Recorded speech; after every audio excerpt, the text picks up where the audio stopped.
Horrible's comment and the treatment of this fit into this narrative that, and I hate the word narrative, but it just fits into that Hillary Clinton kind of the Clinton campaign keeping reporters and the public in the dark. And reporters happily going along with it. First, let me just say, to AB's point, it's nuts that they let her keep a schedule like that. Pneumonia at that age at any age, it's one of the leading killers of people over 65. Over 50,000 people died last year. Like, you would not let a loved one keep a schedule like that with pneumonia. They should have just told the truth. People get it.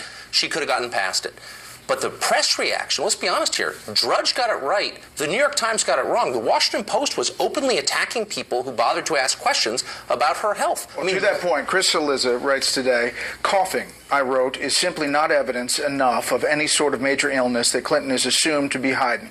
Neither, of course, is feeling overheated. But those two things happening within 6 days of each other to a candidate who's 68 years old makes talk of Clinton's health no longer just the stuff of conspiracy theorists. But it never was just the stuff and that's the thing. See, that's what's so infuriating. There were physicians, non-aligned physicians, saying, I'm not against Hillary, but what is this about? By the way, whenever you hear a journalist discouraging inquiry, you're not listening to a journalist, you're listening to an advocate.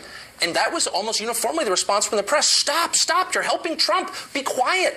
They're not journalists anymore when they say that. There are calls now for both candidates, Lisa, to put forward detailed medical records. Donald Trump's going on with Dr. Oz this week. I don't know how detailed he's going to get with Dr. Oz, but he's going on there. President Obama's former doctor says both candidates should put forward detailed medical records. Well, and if Donald Trump released his medical records, that would certainly up the ante on Hillary Clinton. I know you don't like this word, Brett, but the narrative is the problem for Hillary Clinton, because the problem is there's multiple things now to point to if you're the Donald Trump campaign, whether it's what appears like in the FBI notes, her talking about the concussion and then mentioning that she could not recall specific things from briefings, whether it's the coughing fit, whether it's the fact that we know that she has fallen before and gotten concussion. So this all becomes a part of the narrative, and whether it's real or not, the optics don't look good for her. The second problem for Hillary Clinton is the fact that she is now starting another political week on the defense. What happens with her not attending events? The juxtaposition between Donald Trump hating the campaign trail aggressively and her not being out there is not going to look good for Hillary Clinton. That's going to continue to feed this narrative about her health. There are 47% of the people who will vote for the president no matter what. There are 47% who are with him, who are dependent upon government, who believe that they are victims, who believe that government has a responsibility to care for them, who believe that they're entitled to health care, to food, to housing, to you name it. Some people said that was accurate. Other people said this is really what caused him to lose. I put this up. Now, this is non-scientific. This is a Twitter poll. Let's point that out. Where does Hillary Clinton's basket of deplorables comment rank politically versus Mitt Romney's 47% comment? 25,000 people, more than 25,000 people voted, and it was 80%. It's worse than the 47% comment. Is it, Guy? I think they're comparable.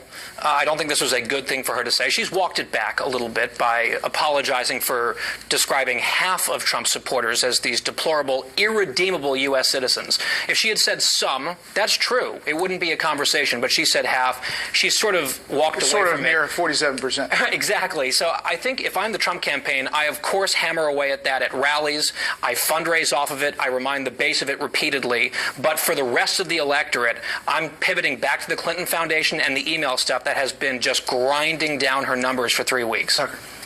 The message is, I don't like you. I have nothing in common. By the way, what she said, you could have said a year ago in a meeting at the RNC and everyone kind of nod. Anywhere in Washington, her sentiments would be greeted as non-exceptional. That is the view from elite Washington, elite New York, and elite Los Angeles toward the middle of the country. That's just, everyone knows that's true. You look out there in that great dark space and you're like, those people are bigots. Like, they don't even have a Whole Foods. Are you kidding?